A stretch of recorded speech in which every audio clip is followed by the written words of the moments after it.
Ano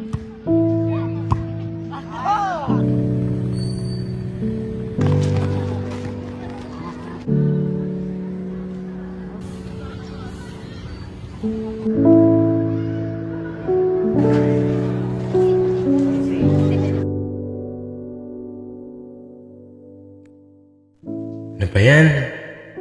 Umaga na naman. Tapos, magtitimpla ng kape. Mag-aayos ng uniforme. Tapos, magsasakay. Ganito na lang ba palagi? Minsan, parang wala nang silbi. Minsan, parang wala nang patutunguhan. Ito na. Papasok sa silid, magkaklase, magsasagot ng gawain, tapos magpapaalam sa guro. Paulit-ulit na lang. Ako lang ba ang napapagod? Sir, estudyante lang din po kami. Akala ko po ba dapat namin ituring tahanan ng paaralan? Pero ba't mukhang kabaliktaran ang nangyayari? Tila mga makina na inuutusang mag-isip upang may pakinabang sa lipunan. Pero minsan hindi rin natin naisip. Hindi piling pansinin na hindi lang tayong naulit-ulit na nalululong sa takbo ng oras sa silid-aralan.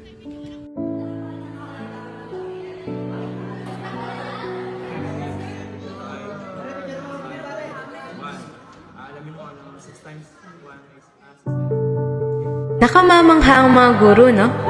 Isipin mo yon. Meron silang pangalawang pamilya sa loob ng paaralan.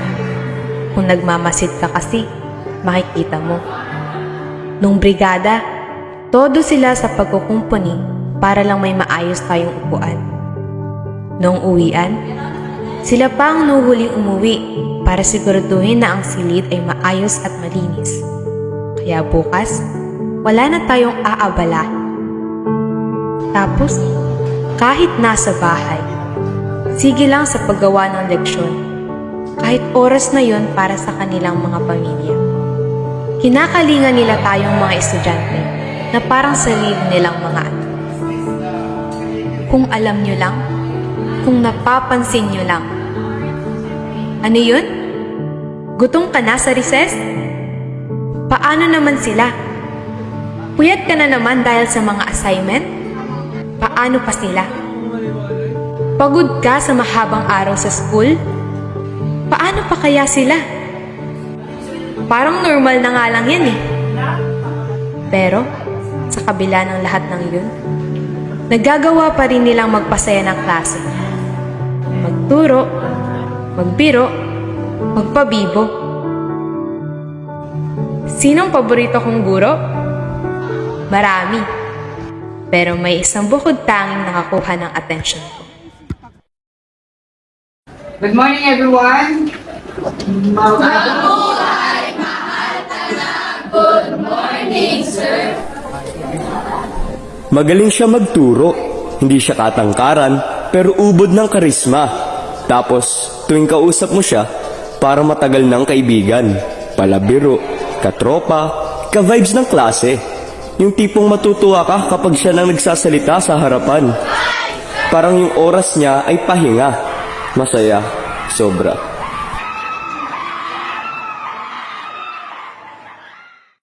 Kaso, biglang may nag-iba. Hindi na siya madalas magpakita. Hey guys, nag-send ng message si sir. Ha? Ano yun? Bakit? Good morning class. On leave ako ngayon. Mag-iwan muna ako ng gawain sa inyo. Hey, dito na yung Chris! Napansin ko na tila, lagi kang may lakad. Huli nakakapasok, maaga umuwi. Tuwing ikay nagtuturo, parang malalim ang iniisip. Ang iyong mga ngiti ay hindi tulad ng dati.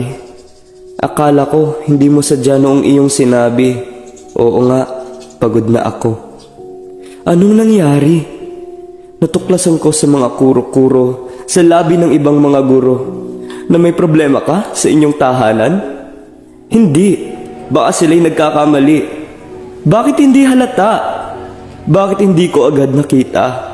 Nasa likod ng iyong mga ngiti at tawa, sa likod ng iyong mga biro at salita, isang malungkot na paghihirap na pala ang iyong dinadala.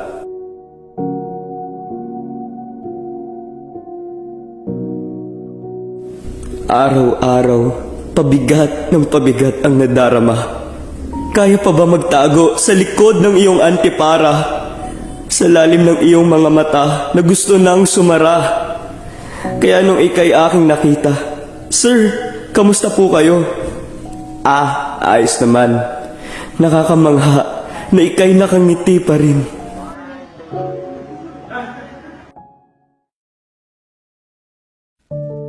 Ilang mga guro na ba ang iyo nakasalumuha?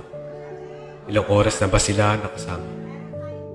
Ilang kaalaman na ba ang kanilang naipasa? Ilang sakripisyo na ba ang kanilang nagawa? Sir, Ma'am, hindi lang po pagbasa at pagsulat ang natututunan namin. Sa ating munting silid, itinuro niyo po ang kahalagahan ng pagkakaisa. Itinuro niyo po kung paano gamitin ang aming boses para sa kapakanan ng lahat. Itinuro niyo po na magpakatatag sa kabila ng mga pagsubok. Itinuro niyo po kung paano magmahal sa sarili at sa kapwa. At higit sa lahat, itinuro niyo po na sa buhay na ito, hindi kami nag-iisa. Sabi nga, kabataan ang pag-asa ng bayan. Pero para sa amin, kayong mga guro, ang pag-asa ng kabataan.